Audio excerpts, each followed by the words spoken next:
terminer cette dernière journée consacrée au colloque AECA. Cette dernière journée est entièrement dévolue aux artistes qui ont participé à la recherche et à l'expédition à la vie délibérée.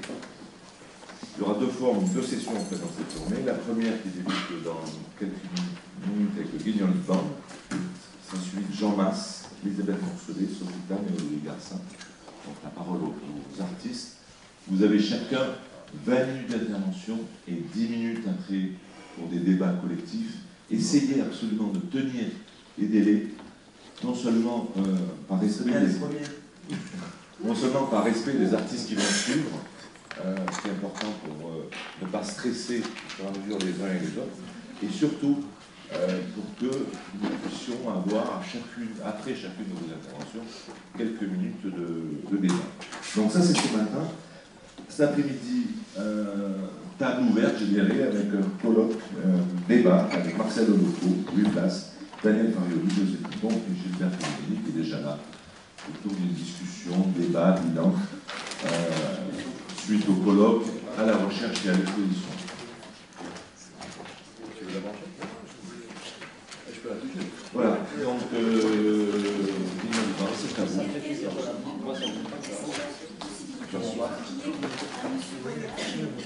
Alors, regardez pour vous. Fallait trouver de la lumière? Pas du tout. Bah oui, bon, oui. Ce sera moi. C'est bon, moi, je jouais le rôle que Raphaël a joué hier. Je vais chronométrer tout ça. Donc, il y aura M. Royal. Au bout de 20 minutes, je ferai des consignes. Non, mais on va mettre le chrono. Ou de Godaz à la gueule. Non, on va tenir les études. Et après, je serai là aussi. Nous serons là pour transmettre les micros dans la salle. Et puis cet après-midi, Cédric et moi serons sur la table pour animer les débats. Il est très bien celui-là. Vous n'avez pas une petite plage? Vous n'avez pas la plage? C'est le mien. Vous n'avez pas la plage? Celui-là, c'est bien. Oui, c'est bien. Oui, le fond noir. Le fond noir, On est parti, attention. 3, 4. Le chronomètre. Attends, moi je me mets en marche. Déjà 6 secondes. Déjà 6 secondes, normalement. Allez, c'est parti. Alors, je précise à Elisabeth Morcelet que les débats, c'est après l'intervention. Donc, si on parle loin du micro, c'est peut-être que c'est fait exprès aussi. Donc, je te prierai d'éviter ce genre d'injonction de dire micro. Maxi. C'est toujours bien d'avoir un petit mot bienveillant. Oui, c'est toujours agréable pour installer une ambiance conviviale. Voilà, bienvenue.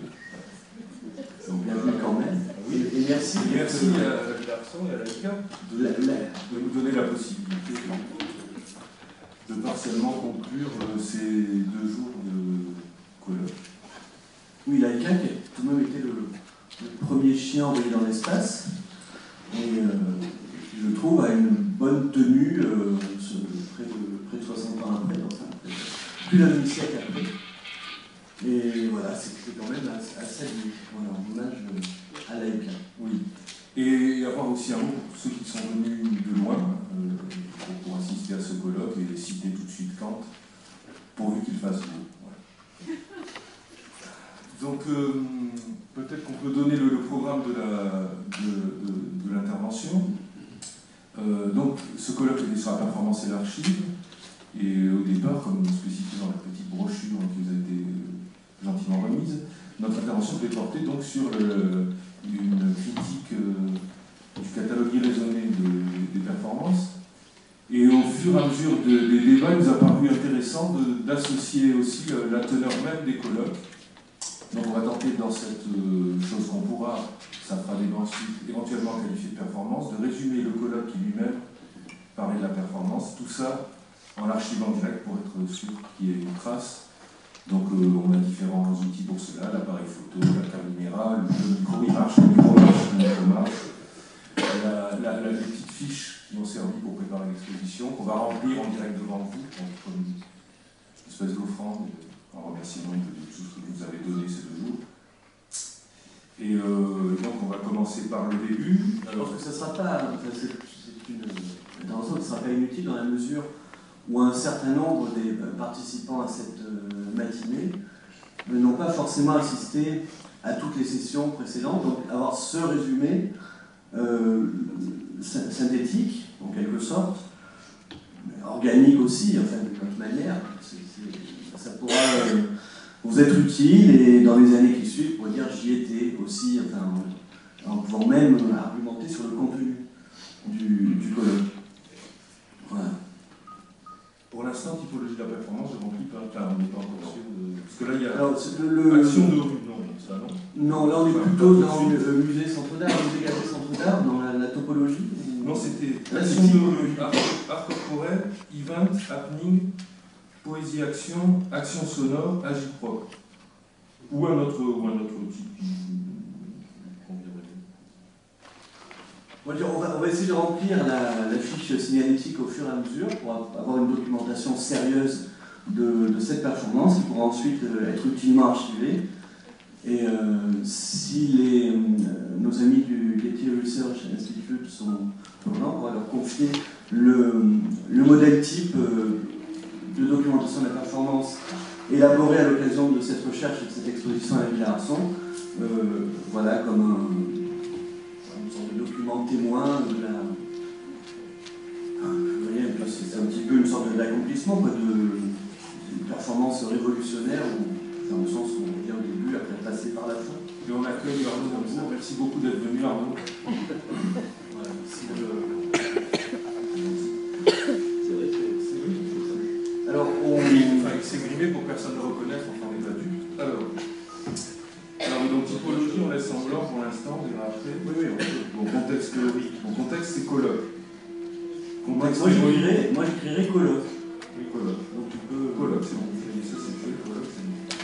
Voilà. Contexte théorique. Intention ayant dirigé la performance. Intention. On était invité, donc l'attention est. Ouais, après. On va mettre louable. Oui. Non. Indirect. Mais elle est gratuite. Parce qu'on peut mettre louable. Excusez-moi, téléphone. Tu cherches Comment louable. Donc, description de la performance. Est-ce qu'il y a des participants déjà? Non, c'était tout premier, c'était le titre. Et le titre, c'est celui qui est donné dans la brochure. C'est peut-être un peu de répéter. Le titre aussi, parce que tout le monde n'a pas forcément examiné la brochure jusqu'à la fin, parce que là c'est quand même dans les dernières pages. Pour ceux qui ont le manuel, c'est pas le nom. Vers une analyse critique d'un catalogue irraisonné, c'est un assez joli titre. D'autant plus que le titre ne rend pas compte exactement de la réalité de la performance, d'où l'intérêt d'avoir quelques pages ensuite pour détailler tout cela. Raisonner, ça avec 2 ans. Moi, je reprendrai l'orthographe qui a été validé dans le catalogue. C'est ce qui se fait, je pense, en bibliographie ou autre. Il faut respecter l'orthographe même lorsqu'elle est fausse. Vous avez encore des questions?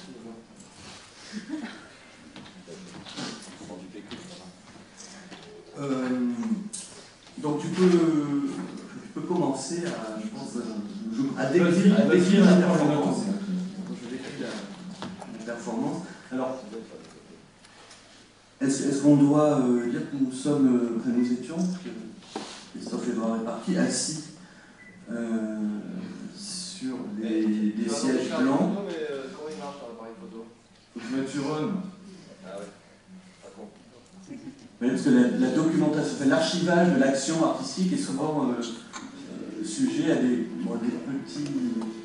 petits incidents comme ça.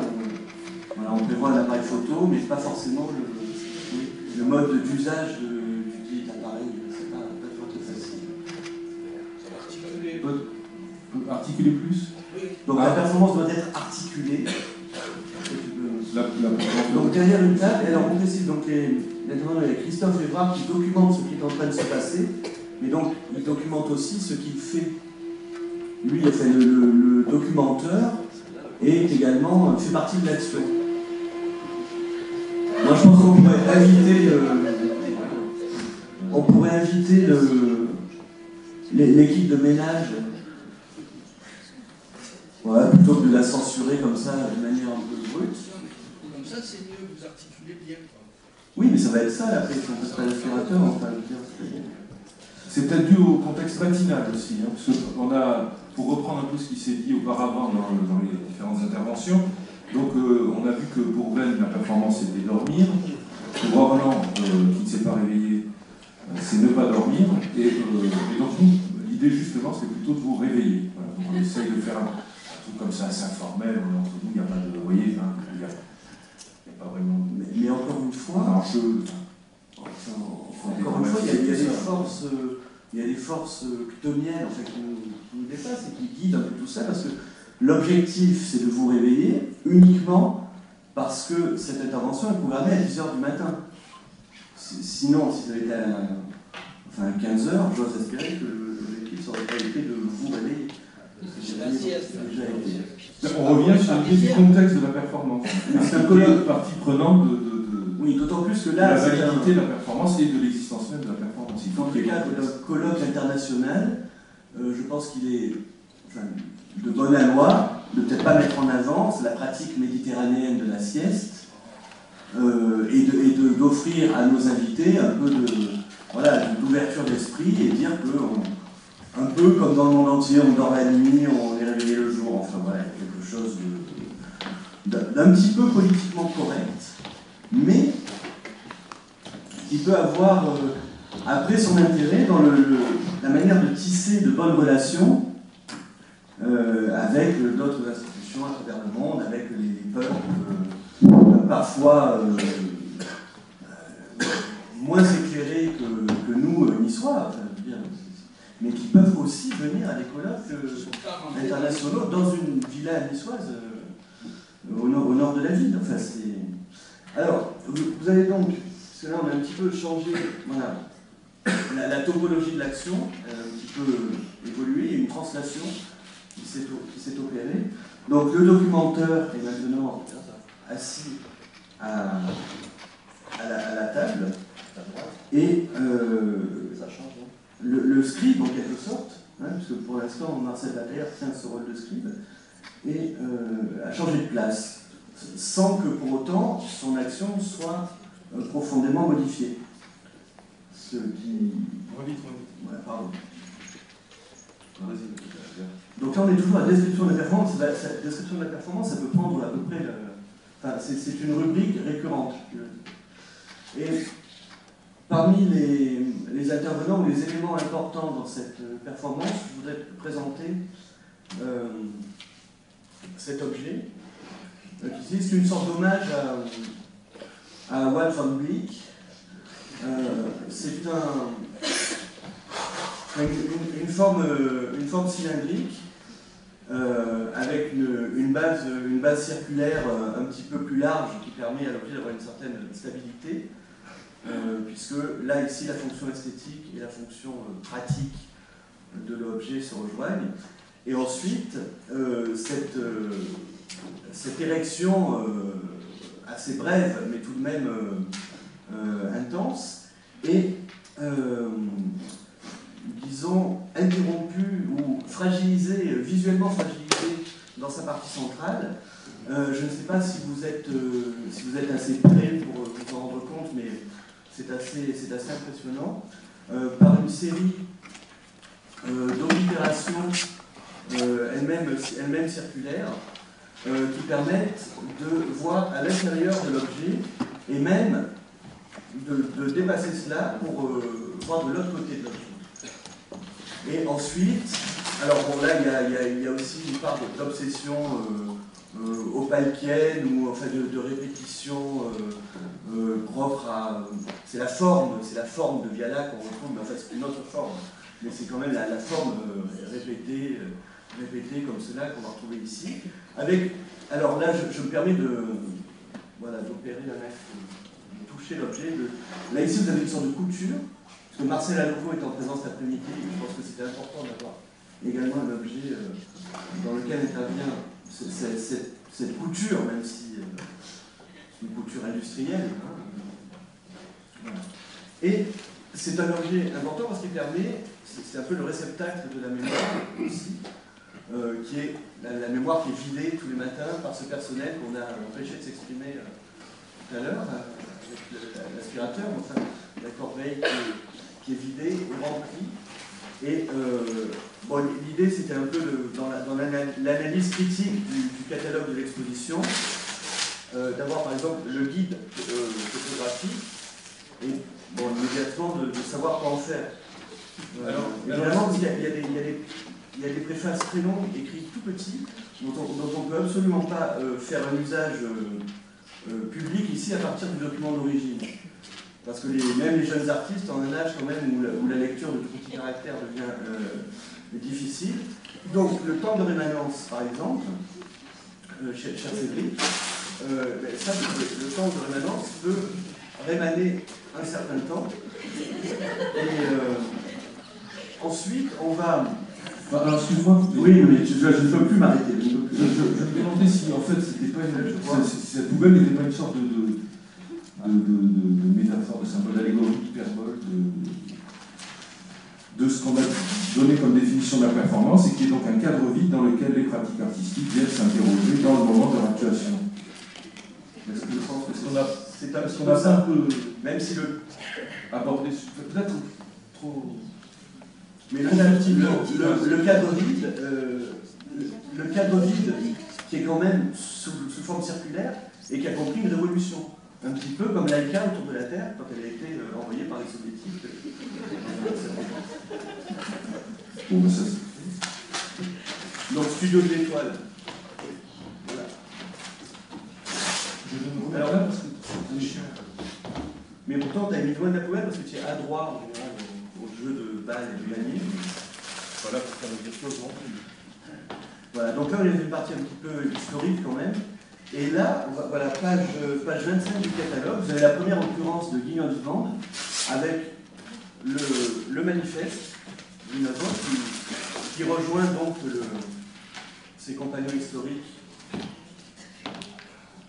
dans le cadre vide. Et je vois que Jean Masse, alors évidemment, Jean Masse, voilà, on voit, alors j'hésitais entre la description d'une performance et la photo de Jean Masse, mais nous allons choisir la photo. Je pense que ça avance bien. Voilà, il reste 5 minutes.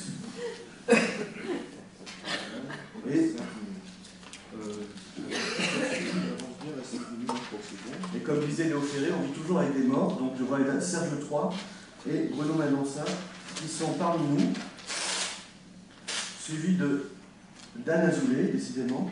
Alors je te signale, Elisabeth, je me permets là comme ça, que tu es entre Serge III et Dan Azoulay, qui ne sont pas les deux personnes en meilleure santé dans cette assemblée.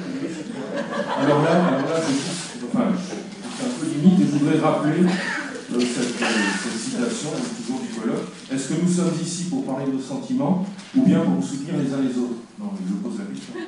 C'est pour ça que je vous permets cette amicale recommandation à l'attention d'Elisabeth dispersée, qui est avec nous. Bien. Théâtre, café-théâtre, cinéma, non, là on est toujours dans le restaurant. Voilà, juste pour dire que donc, on a su en introduction des débats, pour revenir à la direction qu'on parle, que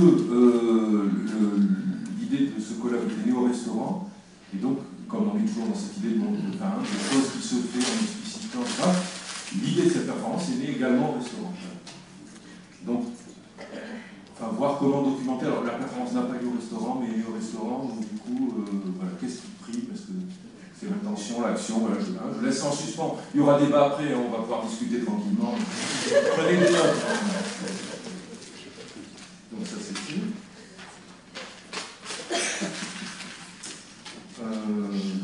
Je voulais citer aussi Jacques Rancière. J'aime beaucoup citer parce que ça m'évite de parler moi-même. Et puis bon, c'est toujours bien de rendre hommage à ceux qu'on a pu aider. Alors, donc, Jacques Rancière et Appia. Notre corps est l'auteur dramatique. L'œuvre d'art dramatique est la seule œuvre d'art qui se confonde avec son auteur. Elle est la seule dont l'existence soit certaine sans spectateur. Le poème doit être lu. La peinture, la sculpture regardée. L'architecture parcourue. La musique écoutée. L'œuvre dramatique est vécue. C'est l'auteur dramatique qui la vit. Le spectateur vient s'en convaincre. Là se borne son rôle. L'œuvre vit à elle seule et sans le spectateur. Voilà. Tu peux enchaîner. Alors, je sais pas parce qu'on arrive à un moment, on est à la fin de l'intervention, mais au milieu du catalogue, au milieu, là où se trouve la couture, enfin la brochure en l'occurrence. Et c'est une page, pour les concepteurs de l'ouvrage ont forcément une idée précise lorsqu'ils choisissent le sujet de cette double page qui s'ouvre très naturellement quand on ouvre le catalogue, pof, on est dessus. Alors évidemment, sur qui tombe-t-on dans les 2 minutes qui restent? Sur Arnaud Labelle-Rojoux, évidemment. Quand même, l'acte pour l'art était un petit peu un des points fondateurs de ces journées. Tu as quelque chose dessus, peut-être Joël Hugo, également. Non, je crois que je viens de jeter la page. Bruno Mendonça, dont on a déjà parlé. Moi, j'avais quelque chose sur l'écran blanc derrière nous. Voilà, l'écran blanc sur lequel était apparue l'image de Julien Blaine, qui est également dans cette page. Tout à fait. Donc c'est juste très important, cette page. Pour dire qu'on l'avait laissé vite, pour vous laisser la possibilité de vous projeter. Elle comporte également... un message univoque, évidemment, vous laissez vous projeter dans l'œuvre, vous aussi. Voilà. Vous arrivez à la fin, c'est dommage. Alors, mais on continue. On allait commencer, justement. Cette page comporte également la mention de Gilbert Bedinelli, lettre à Monsieur le Président de la République française. C'est la mention d'une performance importante. Et évidemment, parce que c'est quand même, Génération est une maison sérieuse, Williams Bond, en bas de la page. Oui, alors, voilà, sur... mais on a besoin Lo siento mucho, pero nosotros somos solamente hombres en Guinea, y por eso, y para no... because we don't want to be... ça a poussé en English. Ok, bon, la traduction ne marche pas, c'est pas grave, on va passer à autre chose. Mais la question qu'on pouvait se poser sur la page, c'est Muss es sein, et on répond Es muss sein. Peut-être qu'il est temps de conclure, hein. Peut-être qu'il est temps de conclure, il nous reste 15 secondes, voilà. Oui, Christophe. Alors, Christophe va documenter essentiellement cette performance, qui n'aura donc pas de traces, puisque vous avez vu, je crois qu'il n'a pas enlevé le cache de l'appareil photo, et que l'ensemble des documents... Donc pour conclure, j'aimerais à nouveau citer quelqu'un. Citer plusieurs personnes en fait. Tout d'abord les Marx Brothers, les Marx Brothers dont une scène a particulièrement retenu mon attention dans le film Go West. Dans le film Go West, les Marx Brothers. Donc dans le film Go West, les Marx Brothers s'enfuient en train, et comme à un moment donné il n'y a plus de quoi alimenter la machine, ils brûlent au fur et à mesure le train pour le faire avancer. Voilà, c'est pareil, là il y aura des balles. Et par ailleurs, je voulais aussi parler de nos amis gitans. Dans une tradition chez les gitans, il y a une tradition chez les gitans qui est de brûler la caravane et les effets personnels du doyen, parce que lui-ci vient à mourir, ce qui va nous arriver à tous. Voilà. Nous allons tous mourir, nous allons tous disparaître, et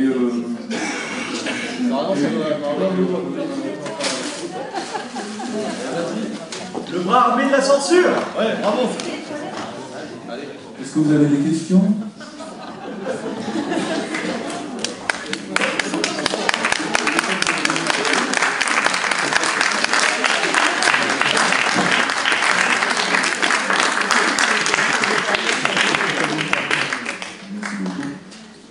Si vous avez vraiment des questions, alors on va conduire Eric à l'hôpital des adolescents. Le micro peut circuler. Donc les questions, c'est des micros. Alors, des questions. Peut-être que vous avez des réponses, alors éventuellement, si vous avez. Si vous avez des réponses, on peut éventuellement faire des questions.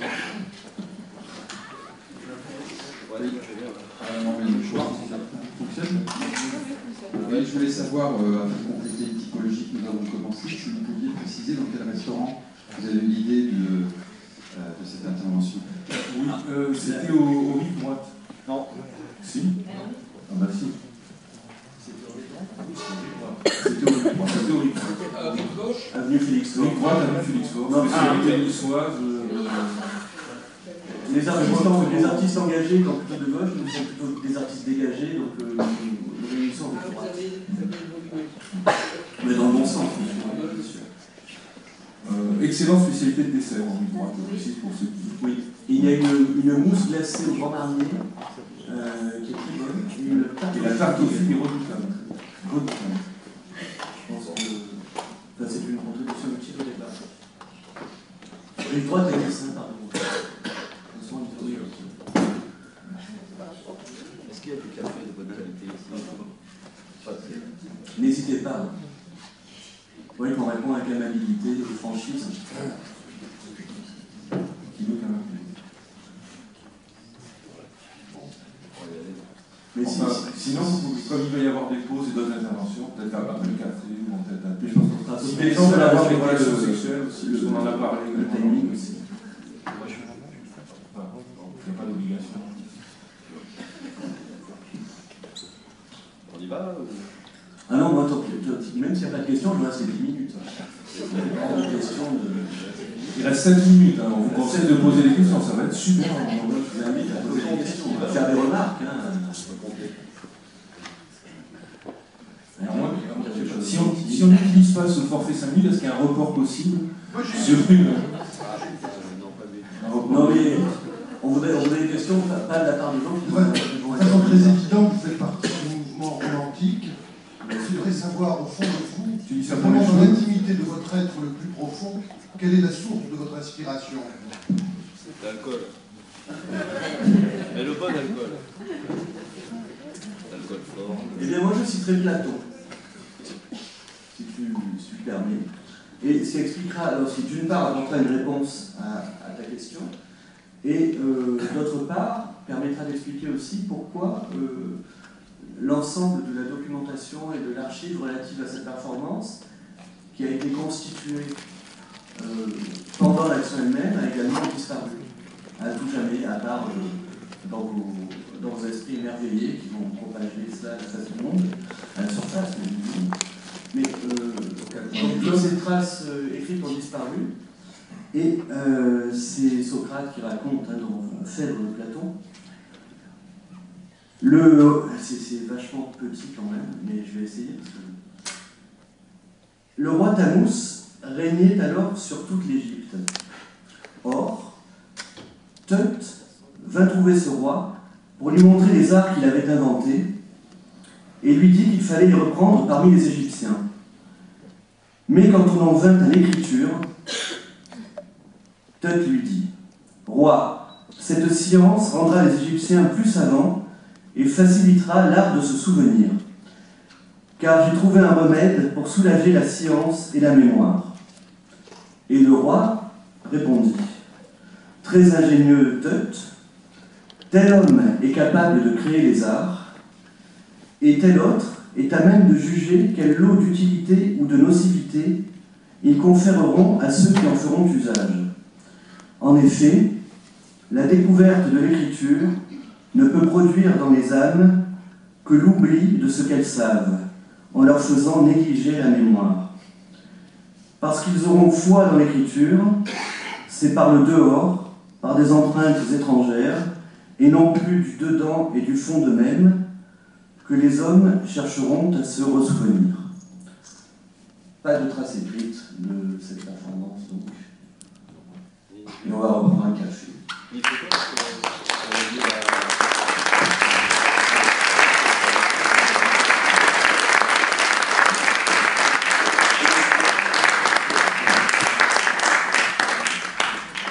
Merci, Innocent. La parole est à Jean Masse.